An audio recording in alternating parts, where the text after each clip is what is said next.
চিরসখা ধারাবাহিকের আজকের পর্বে আমরা স্পষ্টভাবে দেখতে পেলাম ভোরের উপস্থিতি কিভাবে অজান্তেই স্বতন্ত্র ও কমলিনীর সম্পর্কের মাঝে দূরত্ব তৈরি করছে আর সেই টানাপোড়েন শুরু হয় একেবারে ঘরোয়া পরিবেশে মিঠির সাজগোজকে ঘিরে। মেকআপ আর্টিস্ট না আসায় যখন সবাই দুশ্চিন্তায়, তখন ভোর এগিয়ে এসে মিঠিকে সাজিয়ে দেওয়ার দায়িত্ব নেয়। কমলিনী মৃদু হাসিতে বলে, বাবা, তোমার তো দেখি অনেক গুণ। ভোর বিনয়ী গলায় জবাব দেয়, এই আর কি গুণ বৌদি, কাউকে সাজিয়ে দেওয়া কি এমন বড় কথা? তুমি তো অনেক গুণী। কথাটা শুনে কমলিনীর মনে খানিক খটকা লাগে। সে জিজ্ঞেস করে, বিদ্রুপ করলে নাকি? ভোর তাড়াতাড়ি বোঝায় সে সত্যিই সম্মান করে কমলিনীকে, বিশেষ করে স্বতন্ত্রের মতো রাগী ও জেদি মানুষকে যেভাবে তিনি সামলান, সেটা তার চোখে বড় গুণ। এই প্রসঙ্গে কুর্চি বিরক্ত হয়ে বলে, নতুন দাকে নিয়ে এত কথা বলার কি আছে? মিঠিও চায় না অকারণে বিষয়টা বাড়ুক, কিন্তু ভোর জানায় সে বহু বছর ধরে স্বতন্ত্রকে অনুসরণ করে, তাকে আদর্শ মানে, তাই তার কথা চলে আসে স্বাভাবিকভাবেই। এরপর আবার মিঠির সাজ নিয়ে আলোচনা শুরু হয়। কমলিনী কৃতজ্ঞতা জানায়, কারণ আজ ছেলের বাড়ির অনেক আত্মীয় আসবে, মিঠিকে সুন্দর করে সাজানো দরকার, বিশেষ করে সে সাদা শাড়ি বেছে নেওয়ায় সাজেও আলাদা যত্ন চাই। কুর্চি মজা করে বলে মিঠির জন্য তাদেরও সাদা শাড়ি পরতে হচ্ছে, যদিও মিঠি সবাইকে নিজের পছন্দমতো পোশাক পরার স্বাধীনতা দেয়।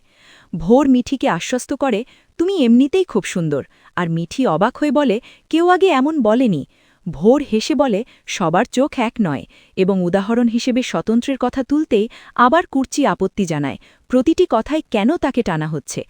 কমলিনীও এবার ভোরকে সংযত হতে বলে, কারণ সবাই সব কথা ভালোভাবে নেয় না। সে তো একজন প্রফেসর, তার কথায় পরিমিতি থাকা উচিত। কথাগুলো শুনে ভোরের চোখ ভিজে ওঠে, তবে সে নিজেকে সামলে নেয় এবং মন খারাপ না করে মিঠিকে সাজিয়ে দিতে থাকে।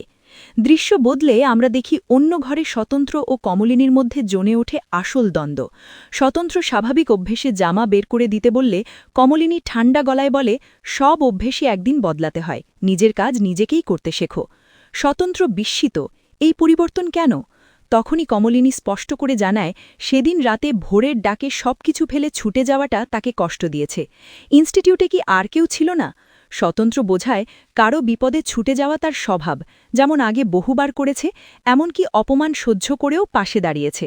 কিন্তু কমলিনীর প্রশ্ন একটাই, ভোর হঠাৎ এত কাছের হয়ে উঠল কিভাবে? স্বতন্ত্র ব্যাখ্যা করে, ভোর তাকে আদর্শ মানে, সেই সূত্রেই পরিচয়, আর সে নিজেকে এই পরিবারের একজন ভাবতে শুরু করেছে। কমলিনী দৃঢ় স্বরে বলে, আমার পরিবারে কাকে গ্রহণ করব সেটা আমাকেই ঠিক করতে হবে। কথার ছলে আমার পরিবার আর তোমার পরিবার শব্দ দুটো নিয়ে ভুল বোঝাবুঝি আরও বাড়ে। স্বতন্ত্র কষ্ট পায়, মনে করে তাকে আলাদা করে দেখা হচ্ছে। পরিস্থিতি আরও জটিল হয় যখন কমলিনী বলে, আমার মেয়ের বিয়ে, আর স্বতন্ত্র প্রশ্ন তোলে, মিঠি কি তার মেয়ে নয়?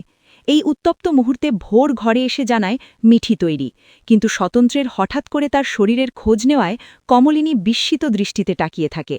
সব মিলিয়ে আজকের পর্বে স্পষ্ট হয়ে গেল, অল্প কিছু কথা আর সামান্য ভুল বোঝাবুঝি কিভাবে সম্পর্কের ভিত নড়িয়ে দিতে পারে।